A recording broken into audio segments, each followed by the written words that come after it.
The Galaxy Council station floated in the darkness of space like a giant silver crown.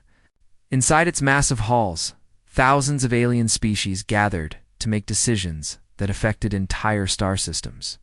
The station had existed for over 3,000 years, and in all that time, no species had ever challenged the Council's authority. Those who tried were crushed quickly and forgotten even faster. Ambassador, Day One, walked through the long corridor toward the council chambers with his aide Hannah beside him.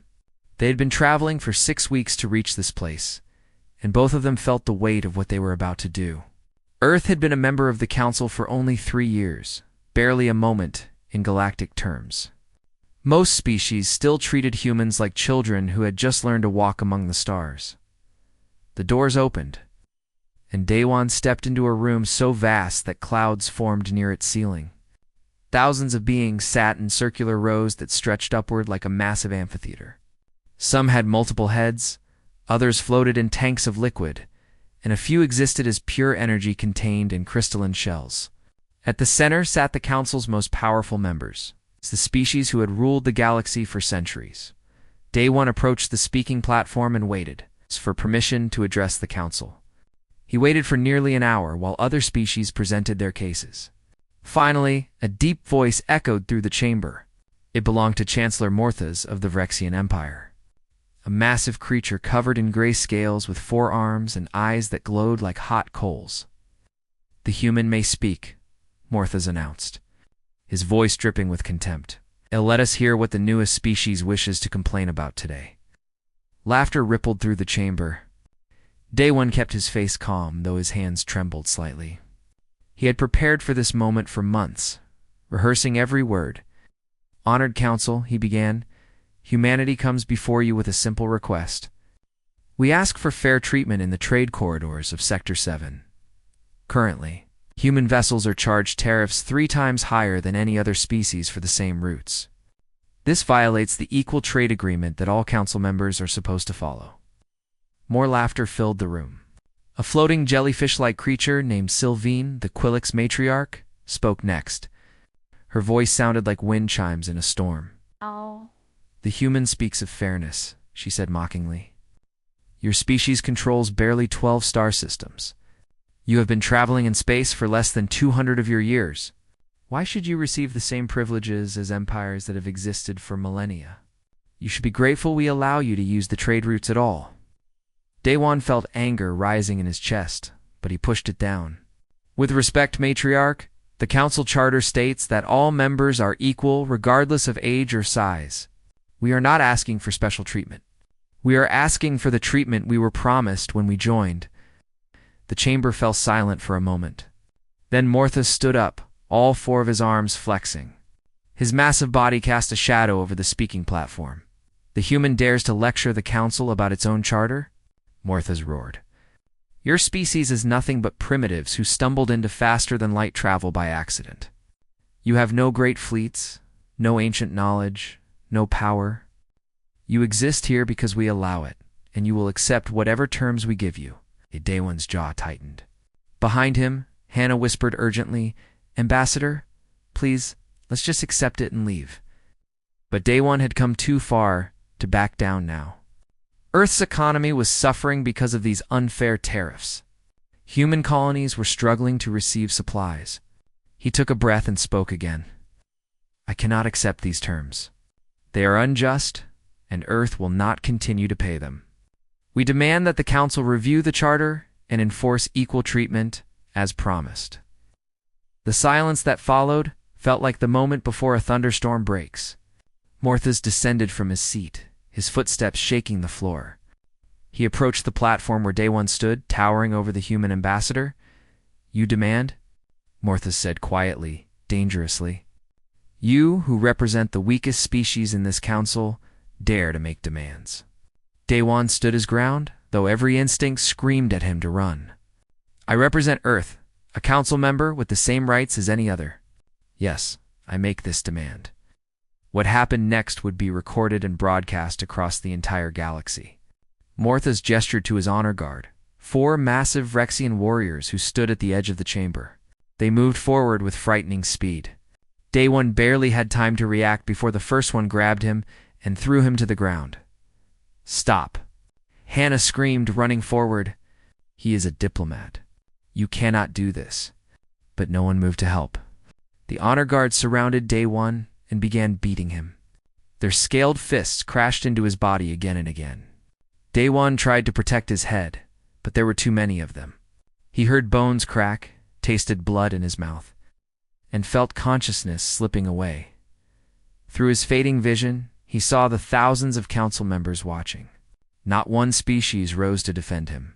Not one voice called for the violence to stop. They simply watched as humanity's representative was beaten unconscious on the council floor. Finally, Morthas raised a hand and the guard stepped back. Day One lay in a crumpled heap, barely breathing. Blood pooled beneath him. "Let this be a lesson," Morthas announced to the entire council. "This is what happens when lesser species forget their place. The human embassy will pay reparations for disturbing these proceedings. And they will accept whatever terms we decide to give them. This matter is closed." Medical drones arrived and carried Day One away to the station's hospital wing. Hannah followed, tears streaming down her face. The council's session continued as if nothing had happened. Other species presented their cases, trade agreements were discussed, and the daily business of the galaxy moved forward. The footage of the attack was broadcast throughout the galaxy within hours. It was meant as a warning to other minor species who might consider challenging the Council's authority. Most species who saw it felt pity for humanity, relief that it had not happened to them, or satisfaction that the upstart humans had been put in their place. For 3 days after the attack, Earth sent no response. The Council's communication channels to human space remained open but silent. Morthas took this as confirmation of what he already believed. Humanity was too weak and frightened to respond. They would pay their reparations, accept their punishment, and never challenge the Council again. What the Council did not know was that Earth's government had entered a total communications blackout. Every human diplomat at every Council facility had received the same encrypted message: prepare for immediate evacuation. And in Earth's military headquarters, Admiral Taman stood before a wall of screens, showing Day One's beating on an endless loop. "How long until the fleet is ready?" he asked quietly. 72 hours, sir," came the reply. Tay-Min nodded slowly, his eyes never leaving the screens. "Then in 72 hours, the galaxy will learn what happens when you attack a human under a flag of peace." Admiral Taman stood in the command center deep beneath Earth's surface, watching as reports flooded in from every corner of human space. The room buzzed with activity as hundreds of officers coordinated the largest military operation in human history. On the main screen, the footage of Ambassador Day One's beating played again. Taman had watched it 47 times now. Each viewing made his resolve stronger. President G1 entered the room, flanked by her security detail. She was a small woman with gray hair and eyes that had seen 3 wars. She approached Taman and stood beside him, watching the screen. "The Security Council has voted," she said quietly. "Unanimous approval. You have full authorization for Operation Righteous Fury." Taman nodded. "I am not asking for permission to retaliate, Madame President. I am asking for permission to demonstrate what humanity is truly capable of." G1 looked at him. "Show them, Admiral. Show them what happens when they mistake our patience for weakness. But remember the rules of engagement. Military targets only. No civilian casualties. We are not monsters." "Understood, Madame President." "When this is over, the galaxy will know exactly what humanity is." As G1 left the command center, Taman turned to his staff. "Send the recall order. Every ship, every fleet, every patrol. I want everything we have assembled and ready to move in 60 hours. Across human space, the message went out. Warships that had been patrolling the outer colonies turned around and began their journey back toward Earth. Science vessels that were exploring distant suddenly reconfigured their systems, revealing hidden weapon arrays that had been built into their hulls from the beginning. Mining ships detached their cargo modules and activated military-grade engines. Civilian transports opened their hidden compartments and deployed. fighter squadrons. The truth was that humanity had been preparing for this moment. Since they first encountered the Council 3 years ago, they had seen how other species were treated, how the powerful crushed the weak without consequence. So while Earth's diplomats spoke of peace and cooperation, Earth's military had been building a fleet in secret. Captain Yuna sat in the briefing room of the stealth carrier Eternal Resolve, reviewing the mission parameters with her senior officers. The carrier was humanity's most advanced warship, capable of remaining invisible to almost any sensor system in the galaxy. It had been orbiting the Council station for 6 months, gathering data and mapping every system. "We have complete schematics of the station," Yuna explained, bringing up a 3-dimensional hologram. "We know where every defense platform is located, where the military barracks are, and where they are keeping Ambassador Day 1. Our primary objective is extraction. We get our people out safely." Her tactical officer, a stern man named Sung Ho, leaned forward. "And the secondary objectives?" Yuna's expression hardened. "We make them regret ever touching a human diplomat. But we do it smart. We hit their military capabilities so hard, they will not be able to respond for months. We destroy their weapons, their ships, their defenses. But we do not touch civilians. Is that understood?" Every officer in the room nodded. They had all seen the footage of Day 1's beating. They all wanted revenge. But they were professional soldiers, not murderers, in another part of the fleet. Dr. Bora prepared her special contribution to the operation. She was humanity's leading expert in xenobiology, and she had spent 2 years studying the psychology of the Council's major species. She had developed a series of non-lethal weapons specifically designed to terrify rather than kill. "The Vrexians have extremely sensitive hearing," she explained to her team. "This frequency will be painful but not damaging. It will make it impossible for them to coordinate their defense. The Quilix rely on pheromone communication. This compound will disrupt their ability to send signals without causing any physical harm. We want them confused and scared, not dead." Meanwhile, Engineer Kunmin reviewed the data he had been collecting for 2 years.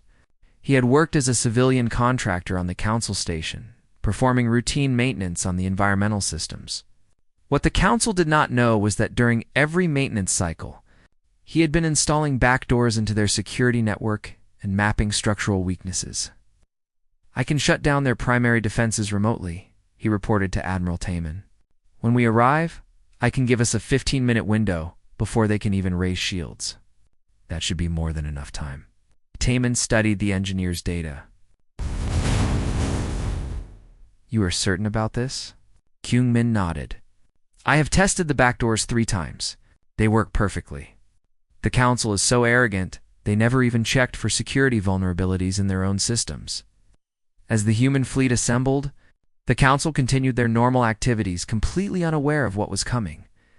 They had sent an official message to Earth demanding reparations for the disturbance Day 1 had caused.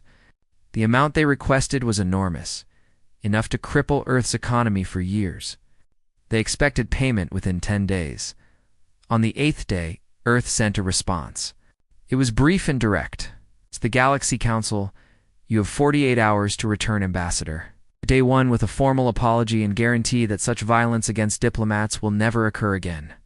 Failure to comply will result in consequences.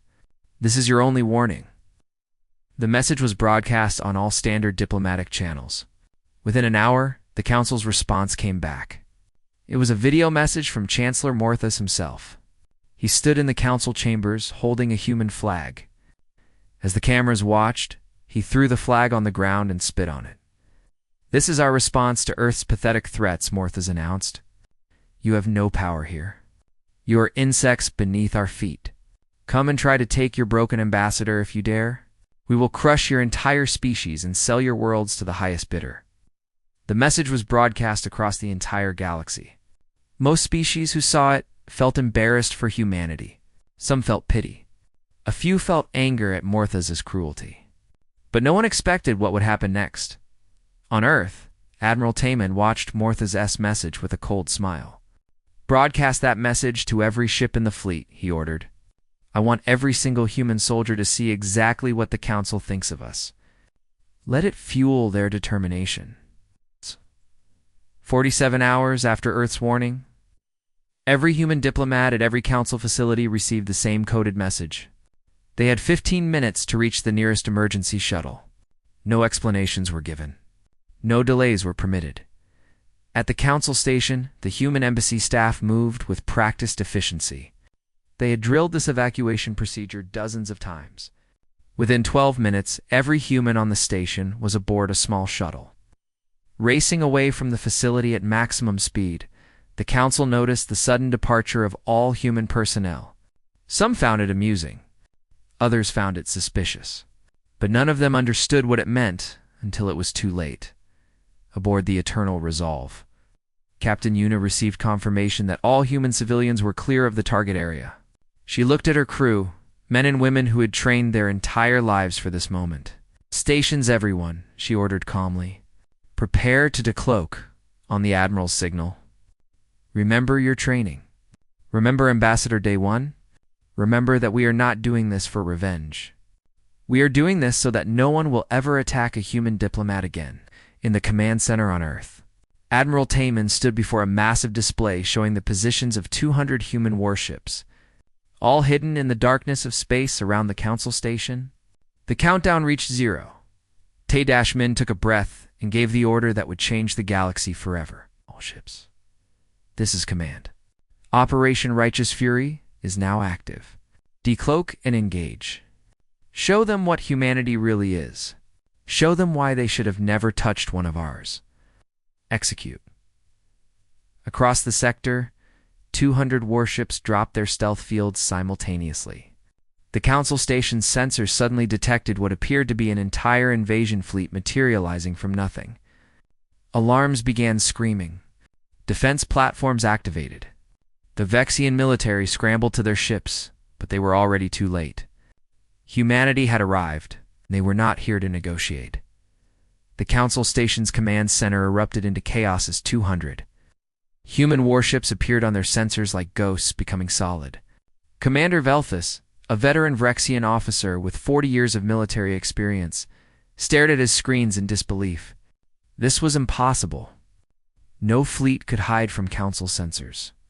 Yet here they were, arranged in perfect attack formation, as if they had been waiting there for hours. "Raise shields," Velthus screamed. "Deploy all defensive platforms. Get our fleet into position now." His officers rushed to comply, but their hands froze over their controls as every system on the station suddenly went dark. Lights flickered and died. Shields failed to activate. Weapon systems showed error messages. Even the basic communication arrays refused to respond. "What is happening?" Velthus demanded. "Get those systems back online." In the engineering section, Kyungmin's backdoors had activated perfectly. Every security system, every defensive protocol, every weapon that protected the council station had been shut down remotely. The mighty fortress that had stood unconquered for 3,000 years was now completely defenseless. The Vrexian defense fleet managed to launch their ships. Nearly 50 heavy cruisers that represented some of the most powerful military vessels in the galaxy. They formed up in a defensive screen around the station and charged their weapons, preparing to meet the human fleet head-on. That was when the electromagnetic pulse hit them. A wave of invisible energy washed over the Vrexian fleet like a tsunami. Every ship suddenly went silent. Their engines shut down. Their weapons died. Their life support switched to backup power. The mighty warships became nothing more than floating metal coffins, drifting helplessly in space, but they were not destroyed. Their crews were alive and unharmed. The humans had disabled them without firing a single lethal shot. Aboard the Eternal Resolve, Captain Yuna watched her tactical display with satisfaction. EMP weapons performed exactly as predicted. The Vexian fleet is neutralized. Begin Phase 2. All ships, you are cleared to engage defensive installations only. Remember, precision is everything. The human fleet opened fire, and the galaxy witnessed something it had never seen before. Every shot was perfectly calculated. Every target was chosen with absolute precision. Defense platforms exploded in carefully orchestrated sequence, each one destroyed milliseconds after the previous one. Weapons depots detonated in massive fireballs. Military barracks crumbled under concentrated laser fire. Shield generators melted into slag, but the residential sectors remained untouched. Medical facilities were carefully avoided. Schools, civilian markets, cultural centers, all remained perfectly intact. The humans were not attacking the Council Station. They were surgically removing its ability to fight back. Vel'Thuz watched in horror from his darkened command center as humanity's fleet destroyed everything his people had built to defend themselves. He had fought in 7 wars and commanded fleets that conquered entire systems. But he had never seen anything like this. This was not war. This was a demonstration, a carefully choreographed message written in fire and destruction. "Get me a communication channel to the human fleet," he ordered desperately. "We surrender. Tell them we surrender." But the communication systems were still offline, and the human fleet showed no signs of stopping. Captain Yoon. Ejector chrono. Phase 2 complete. Sung-Ho, you are cleared for boarding operations. Go get our ambassador, in the launch bay of the heavy assault carrier Iron Will. Commander Sung-Ho and his team of 200 Marines prepared for insertion. They called themselves the Soul Reapers, and they were humanity's most elite fighting force. Every member had trained for 10 years in zero-gravity combat, close-quarters battle, and rapid extraction operations. "Remember the mission?" Sung-Ho addressed his troops. "We go in fast, we get Ambassador Day 1 and aid Hannah, and we get out. Anyone who tries to stop us gets tranquilized, not killed. We are not here to murder. We are here to remind them that you do not touch human diplomats."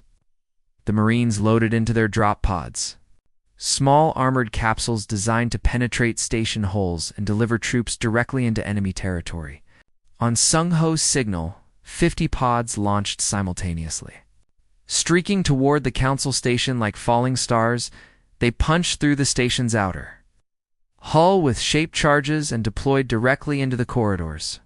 The Soul Reapers moved with frightening efficiency, their powered armor making them look like mechanical demons in the dim emergency lighting.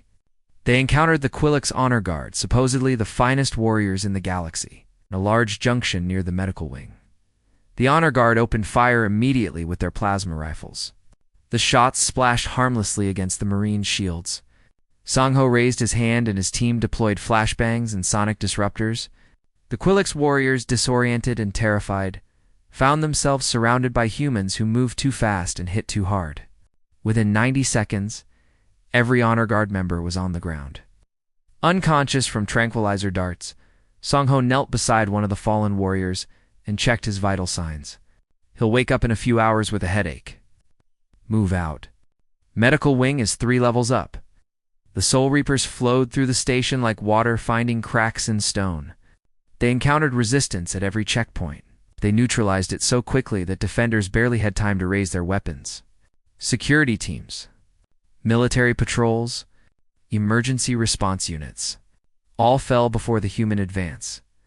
In the medical wing, Daewon lay in a recovery bed, his body covered in healing wraps. His bones were mending slowly with alien medicine, but he was conscious and alert. Hannah sat beside him, holding his hand. Both of them looked up in fear as they heard explosions and weapons. Fire growing closer. Then the door exploded inward, and armored figures poured into the room. Hannah screamed, but Daewon's eyes widened in recognition. "Ah! Wait," he said hoarsely. "Look at the armor markings. Those are human Marines." Sung-Ho approached the bed and removed his helmet, revealing a scarred face with kind eyes. "Ambassador Daewon, I am Commander Sung-Ho of the Soul Reapers. We are here to take you home, sir." Tears streamed down Daewon's face. "You came for us." "Of course we came," Sung-Ho said gently. "You are ours, and we protect what is ours." He gestured to his medical specialist. "Get the ambassador stabilized for transport. We are leaving in 3 minutes." While the Soul Reapers secured Daewon and Hannah, Captain Yuna led a separate team to the council chambers themselves. She found Chancellor Morthas trying to flee through a service corridor, accompanied by 6 bodyguards. The bodyguards raised their weapons, but Yuna's team was faster. Stun rounds dropped the guards instantly. Morthas turned to run. but Yuna grabbed him by one of his forearms and threw him against the wall with strength enhanced by her powered armor. She held him there effortlessly while he struggled. "You spit on our flag," Yuna said coldly. "You beat our ambassador. You threatened our species, and now you try to run?" She dragged him back toward the council chambers. "No, you are going to watch. You are going to see what humanity does when you mistake our patience for weakness." She forced Morthas into the main chamber, where the council members had been rounded up by other marine teams. They knelt on the floor, some defiant, others terrified.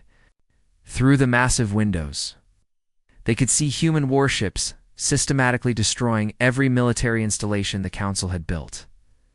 Admiral Min's face appeared on every screen in the chamber.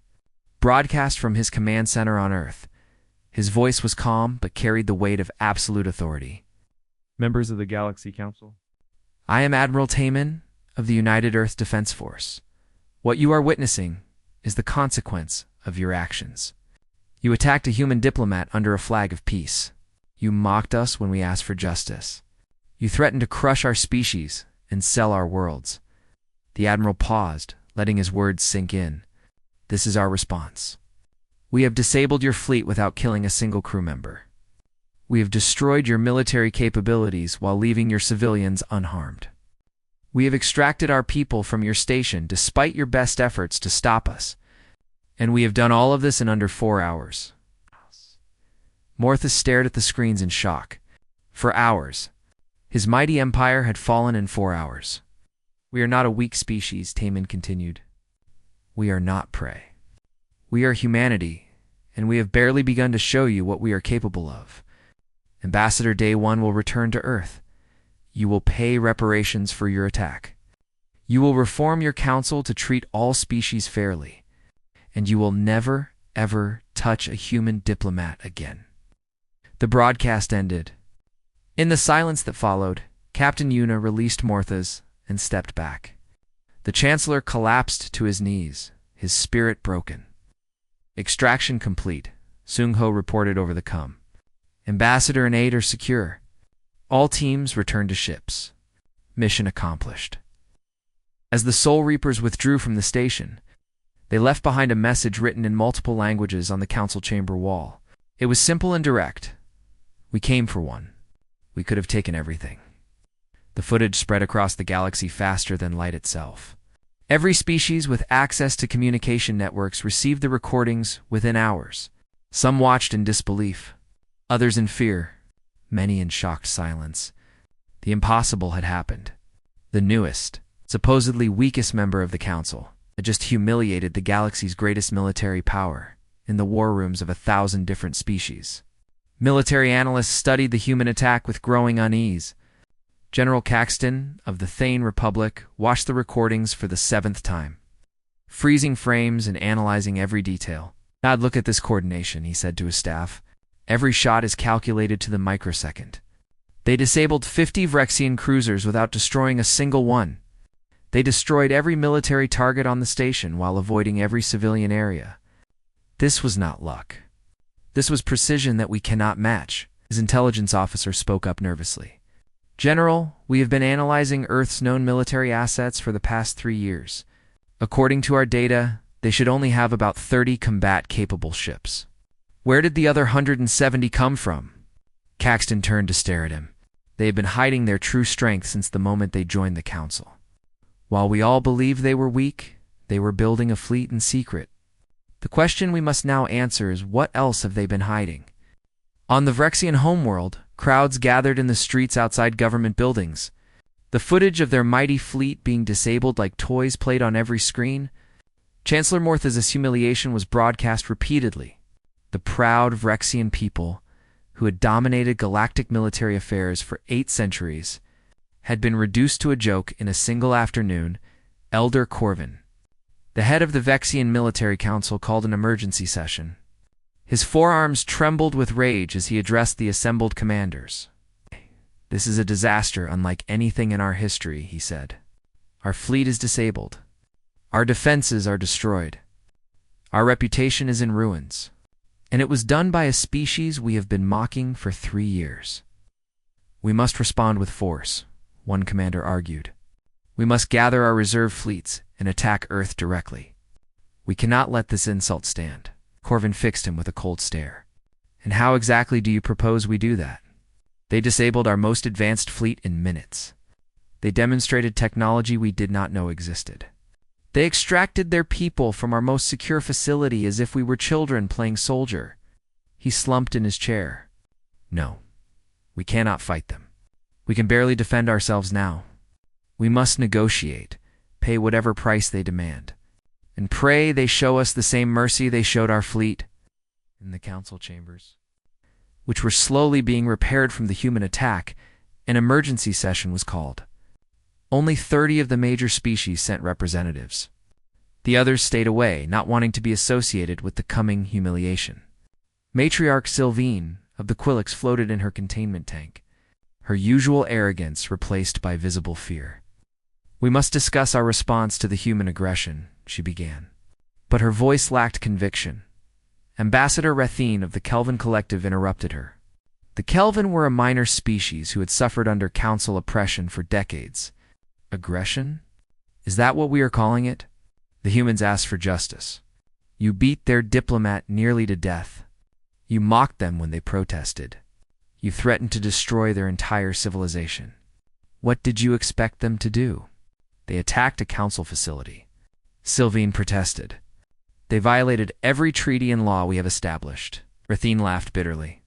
You mean the same laws you violate every time you crush a smell? Our species under your heel? The same treaties you ignore when they are inconvenient? The humans showed remarkable restraint.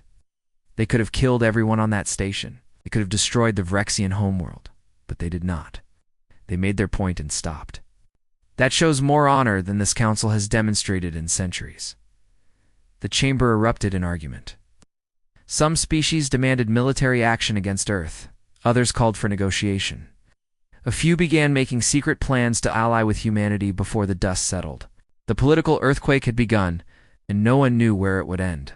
On distant colony worlds, species that had been oppressed by the Council for generations watched the footage with hope in their hearts. The Torvin people, who had been forced to pay tribute to the Vrexians for 200 years, held celebrations in their streets. Their planetary governor sent a secret message to Earth, offering alliance and trade agreements. Similar messages began flooding into Earth's diplomatic channels. 47 different species reached out within the first day, some offering alliance, others asking for protection, and a few simply requesting trade partnerships on fair terms. President G1 read through the messages with her advisors, trying to process how quickly everything had changed. They see us as liberators, her foreign minister said. Half the galaxy has been waiting for someone to stand up to the council. We just did what they could not. Guan nodded slowly. The other half sees us as a threat. We need to be careful about how we proceed. We demonstrated our strength, but we must not become the very thing we fought against. Meanwhile, Ambassador, Day One recovered in a hospital on Earth, surrounded by the best medical technology humanity could provide. His broken bones were healing, and his internal injuries would fully mend within weeks. But the psychological scars would take longer. Commander Sung Ho visited him regularly. And during one visit, Daewon asked the question that had been troubling him. Did we go too far? He asked quietly. Did we become the monsters we were fighting? Song Ho considered the question carefully. We destroyed their military capability, but we spared their lives. We showed them our strength, but we showed them our restraint too. If we had wanted to be monsters, the council station would be debris, and the Vrexian homeworld would be ash. We chose a different path.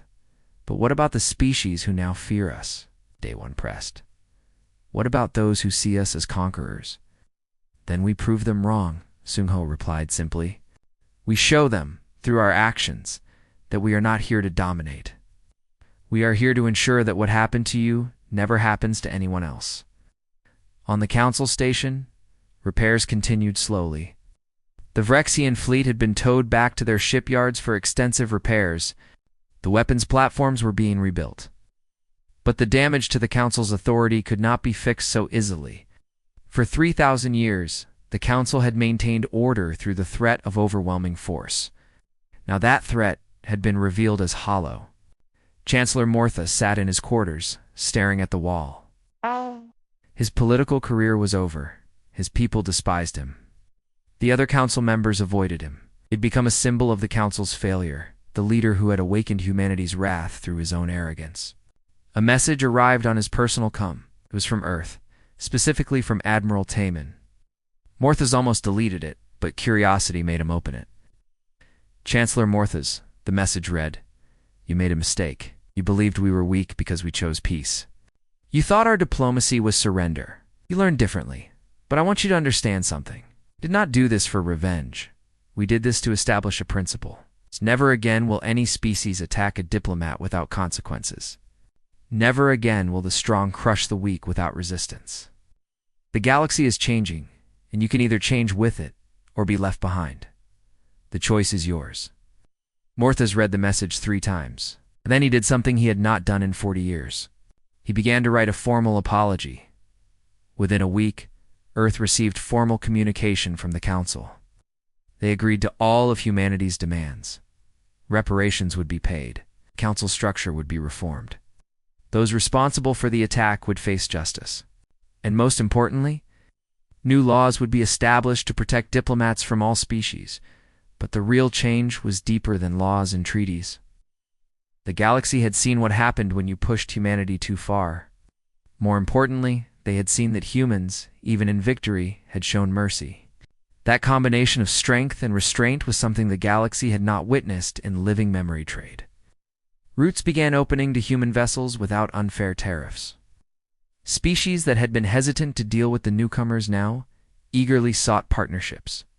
Requests for technology exchanges flooded Earth's scientific institutions. The humans, who had been ignored and mocked just weeks ago, were now the most sought-after allies in the galaxy, and in military academies across hundreds of worlds. A new case study was added to the curriculum. It was titled simply, "The Human Response," and it became required reading for anyone who wanted to understand modern warfare. 6 months after the attack, the Galaxy Council convened for a historic session. The chambers had been completely rebuilt, but something fundamental had changed. The circular seating arrangement that had placed the powerful species at the center and the weak ones at the edges was gone. Now, every species sat in a single ring, equal in position and voice. At the head of the assembly stood not Chancellor Morthas, but a rotating council of representatives from different species. Today, it was Ambassador Daywan's turn to lead the session. He walked to the center platform. Moving without pain for the first time since the attack, his recovery had been long and difficult, but he had insisted on returning to the council chambers. Some had questioned whether he was ready, whether the trauma would be too much, but Daywan knew he needed to be here for this moment.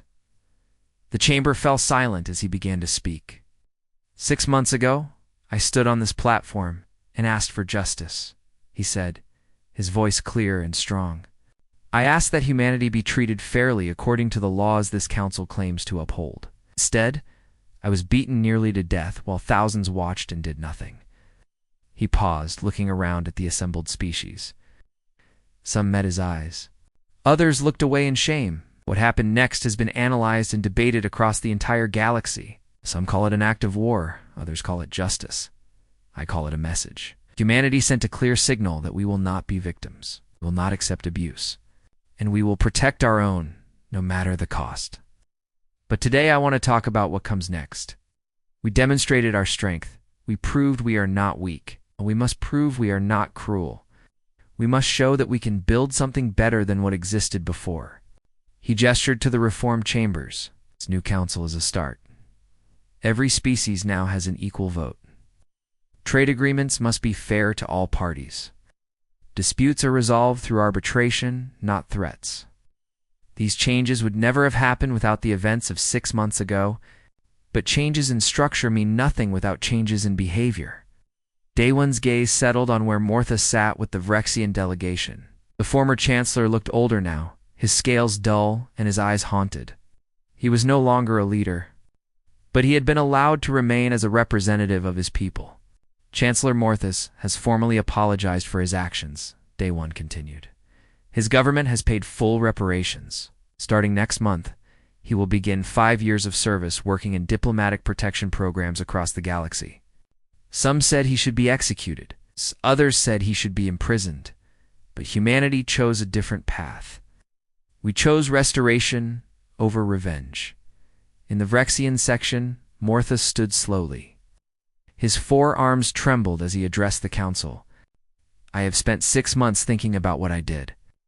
I let my pride and my prejudice blind me to basic morality. I believed my species was superior, that we had the right to treat others as beneath us. Ambassador Day One, I cannot undo what I did to you. But I can spend the rest of my life ensuring it never happens to anyone else. This is my vow. Day One nodded in acknowledgement. It was not forgiveness, not yet. But it was a beginning. The session continued with reports from various sectors. The Torvan people had signed a mutual defense treaty with Earth. The Kelvin Collective had opened joint research facilities with human scientists. 47 species had formed what they called the Terran Alliance, a cooperative network focused on fair trade and mutual protection. Not everyone was happy with the changes. Some of the older, more powerful species resented humanity's new influence. But they had seen what happened to those who challenged Earth directly, so they adapted, learning to work within the new system rather than trying to dominate it. After the council session, Day One walked through the station's observation deck, looking out at the stars. He found Captain Yuna standing there, still wearing her military uniform. She had been appointed as the head of the new Galactic Peacekeeping Force, a multi-species military organization designed to prevent the kind of abuse that had led to the crisis. How does it feel? Yuna asked. Standing in those chambers again? Day One was quiet for a moment. Strange. Part of me still expects the guards to attack, but another part of me feels hope. Real change is happening, Yuna. Not just in laws and treaties, but in how species see each other. Do you think it will last? She asked. I think it will last as long as we remain strong enough to enforce it, Day One replied. Not through domination, but through the promise that we will respond to injustice wherever we find it. In the training facilities below them, Commander Sung Ho was running drills with soldiers from 20 different species. The Soul Reapers had become instructors, teaching other militaries humanity's tactics and strategies. The training was intense, but the results were remarkable. Species that had never worked together before were learning to fight as unified teams. The key is precision. Sung Ho explained to a group of Thane soldiers. Any military can destroy. We are teaching you to protect, to neutralize threats without creating new ones, to be strong enough that no one wants to fight you, and disciplined enough that people trust you with that strength. One of the Thane soldiers raised his hand. But what if we face an enemy who shows no restraint? What if they target civilians? Sung Ho's expression hardened. Then you show them why restraint is not weakness. You demonstrate that you can fight without limits if necessary, but you choose not to. That choice is what separates soldiers from murderers on Earth. President G1 met with Admiral Taman in the same command center where Operation Righteous Fury had been planned. They reviewed reports from across human space. Trade was flourishing. New colonies were being established. Humanity's position in the galaxy had transformed from ignored newcomers to respected power. We have requests for defensive pacts from 63 species now, G1 said. We cannot possibly protect everyone. Taman nodded. We do not need to. We are teaching them to protect themselves. The peacekeeping force, the training programs, the technology exchanges. We are building a network where species can defend each other, not just rely on us. And what about the species who still oppose us? G1 asked. The intelligence reports suggest at least a dozen major powers are not happy with the new order. They will adapt, or they will become irrelevant. Taman said calmly. We are not trying to conquer anyone. We are simply refusing to be conquered ourselves. If they can accept that, we can coexist. If they cannot, well, we have already proven what happens then. 5 years after the attack, Ambassador Day One returned to Earth for a special ceremony. In the plaza outside Defense Force headquarters, a monument was being unveiled. It was a simple structure of black stone with names engraved on it. the names of every human who had participated in Operation. Righteous fury at the base of the monument was an inscription. We are peaceful. We are diplomatic. But we are not weak. We responded to violence with precision. We answered cruelty with justice. And we built a future where no diplomat will ever face what we faced. Remember this. Day One stood before the monument with Yuna Sung-ho, Taemin, and thousands of others who had been part of that day. The crowd was silent as President Ji-won spoke. 5 years ago, we sent a message to the galaxy. Today that message has been answered. Not with fear, but with respect. Not with submission, but with cooperation. We proved that humanity deserves its place among the stars. Now we must prove that we deserve the trust that others have placed in us. After the ceremony, Daewon and Taemin found themselves alone in a small cafe overlooking the city. They sat in comfortable silence for a while, watching the ships come and go from the orbital platforms above. Oh. Do you ever regret it? Daewon asked quietly. The attack, the deaths, even though they were only military casualties. Do you ever wish we had found another way? Taemin considered the question carefully. Every day I think about the Vrexian soldiers who were injured. The families disrupted, the trauma caused. But then I think about all the species who are now free from oppression. The diplomats who can do their work without fear. The colonies that can trade fairly. Would any of that have happened if we had just accepted the beating and paid the reparations? No, Daewon admitted.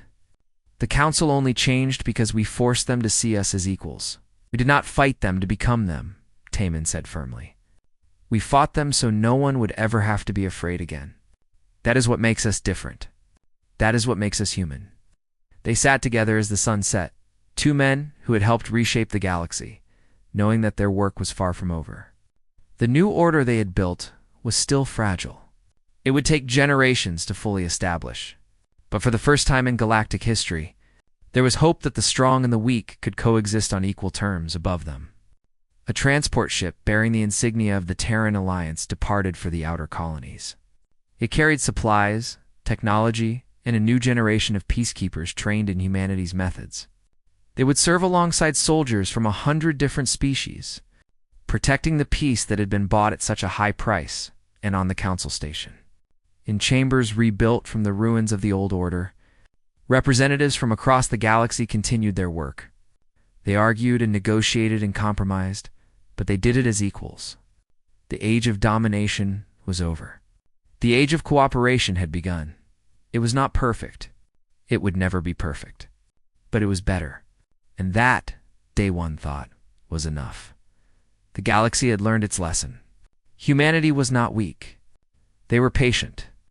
They were diplomatic. They were willing to seek peace. But when peace was denied, when violence was chosen over words, when the innocent were harmed, then the galaxy would remember what happened to those who had made that mistake. They would remember the council station. They would remember Operation Righteous Fury, and they would remember the simple truth that humanity had written in fire across the stars. Never attack a human. Diplomat. Never mistake patience for weakness.